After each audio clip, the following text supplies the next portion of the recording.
আসসালামু আলাইকুম। আশা করি সকলে ভালো আছেন।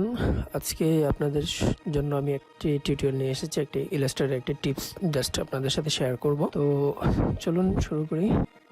আপনারা অলরেডি আমার স্ক্রিনে দেখতে পাচ্ছেন যে আমি যেই টিপসটা আপনাদেরকে শেয়ার করব, সেটা যেই টুলগুলোর সাহায্যে ব্যবহার করব সেটা আমি অলরেডি করে রেখেছি। জাস্ট এই জিনিসটাই এইখানে দুটো ফ্লাওয়ারের মতো দেখা যাচ্ছে। আমি এই দুটোই জাস্ট আপনাকে আবার ক্রিয়েট করে দেখাবো। একটু ছোট করে একটা সাইডে রেখে দেই। ওকে, এখন এখান থেকে লাইন টুল নিয়ে আমি এখানে জাস্ট একটা লাইন ড্র করলাম। এটাকে আমি স্ট্রোক কালার রাখবো, এখানে কোনো ফিল কালার রাখবো না।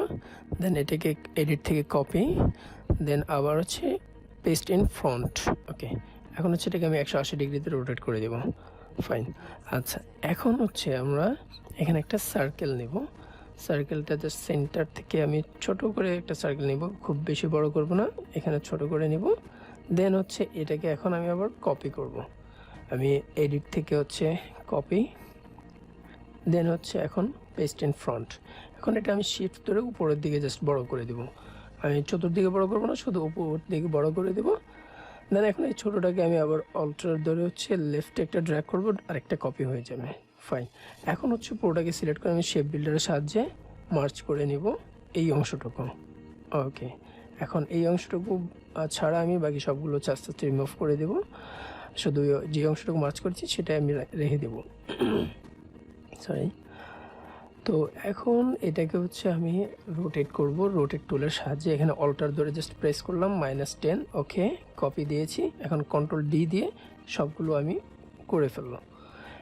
এখন এখানে আপনারা একটা জিনিস একটু লক্ষ্য করবেন, এটা হয়তো অনেকে জানেন, যারা জানেন না একেবারে বিগিনার তাদের জন্য বলছি, যে এখানে যখন আমি একেবারে ফার্স্ট টাইম যেটা ছিল সেটা যখন অল্টার প্রেস করে আমি -10 দিয়ে কপি করেছি।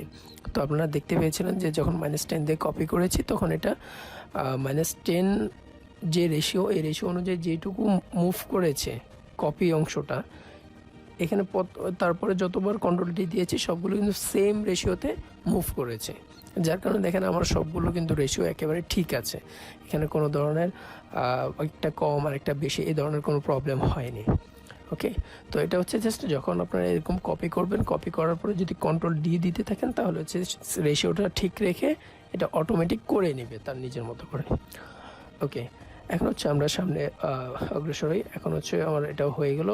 দেন আমি পুরোটাকে সিলেক্ট করে এখান থেকে আমি স্ট্রোকটাকে একটু চিকন করে দেবো। এখানে একটা স্ট্রোকের যে ইয়েটা আছে, এটা আপনারা স্ট্রোকের অপশনে গেলে আপনারা দেখতে পারবেন। আমি জাস্ট এটা যে নিচের অংশটা একেবারে মিডলের অংশটা, সেই অংশটাকে একটু চিকন করে দিয়েছি। এখন আমি এখানে ফিল কালার ইউজ করবো, একটা কালারটা ইউজ করে দেন স্ট্রোকটা আমি অফ করে দেবো।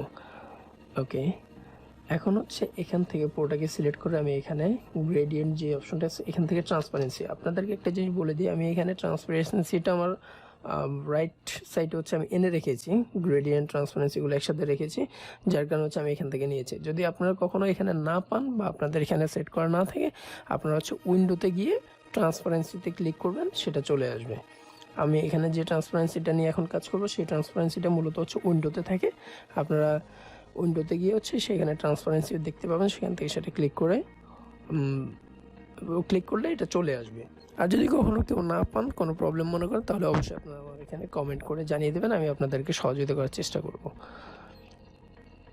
ওকে, এখানে আমার এখন মাল্টিপ্লাইডে যখন আমি অ্যাপ্লাই করেছি তখন এটা কিন্তু চেঞ্জ হয়ে গেছে। ওকে, জাস্ট একটা ইফেক্ট অ্যাপ্লাই হয়েছে। তো জাস্ট এর আগে আপনারা দেখেছেন যে আমি ফার্স্ট টাইম যে দুটো ফ্লাওয়ারের মতো দেখিয়েছিলাম সেখানে কিন্তু এই জিনিসটাও রয়েছে। সো এখানে আমি আবার লাইন টুল নিয়েছি, এখন এখানে একটা স্ট্রোক দিলাম, আবার কপি করে এটাকে কপি করে নিয়েছি। এখন আপনার পেস্ট ইন ফ্রন্ট, এখন এটাকে 180 ডিগ্রিতে রোটেট করে নিলাম।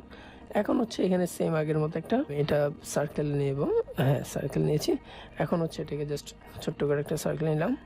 এখন এটাকে আমি কপি করব, কপি, দেন আবার পেস্ট ইন ফ্রন্ট। ওকে, এখন শিফট প্রেস করে এটা উপর দিকে আমি বড় করব, অন্যদিকে বড় করব না, জাস্ট উপর দিকে আমি বড় করে দেব। তাহলে আমার উপরে আর দুইটা সাইডে বড় হচ্ছে, কিন্তু নিচে ঠিক থাকছে। ওকে, আরেকটা কপি আমি লেফটে নিয়ে নিলাম, জাস্ট অল্টার প্রেস করে। এখন আবার সেই বিল্ডার দিয়ে আগের মতো মার্চ করে নেব। ওকে, মার্চ করে নিলাম। এখন শুধু এই মার্চ অংশটাকে আমরা আবার কাজে লাগাবো আগের মতো। রোটেট টুল নিয়ে এখানে ইয়ে করব, জাস্ট বিন্দুটা সিলেক্ট করব। এখন একটা জিনিস দেখেন, এর আগে হচ্ছে আমি এর আগে যেটা করেছিলাম সেখানের রোটেটটা আমি রোটেটের যে একেবারে সেন্টার পয়েন্টটা, এটা তখন সিলেক্ট করেছি একটা জায়গায়, এখন করেছি আরেকটা জায়গায়। জাস্ট ডিফারেন্সটা এটা যখন করে ফেলবো তখনই আপনারা ডিফারেন্সটা বুঝতে পারবেন। জাস্ট আমি একটু করে যাই আগে, তারপরে আপনারা বুঝতে পারবেন। ওকে, এখানেও সেম -10 ডিগ্রিতে হচ্ছে আমি আরেকটা কপি করছি। কপি করে দেন হচ্ছে আমি Ctrl+D দিব।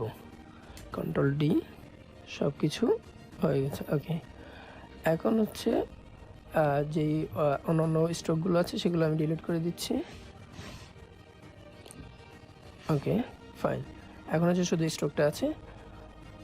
এখন হচ্ছে আমি এখান থেকে স্ট্রোকটাকে আবার আগের মতো হচ্ছে জাস্ট একটু মিডলের অংশগুলোকে হচ্ছে চিকন করার জন্য জাস্ট এই অপশনটা অ্যাপ্লাই করেছি। এখানে একটা ফিল কালার দেব আর স্ট্রোকটা হচ্ছে অফ করে দেব।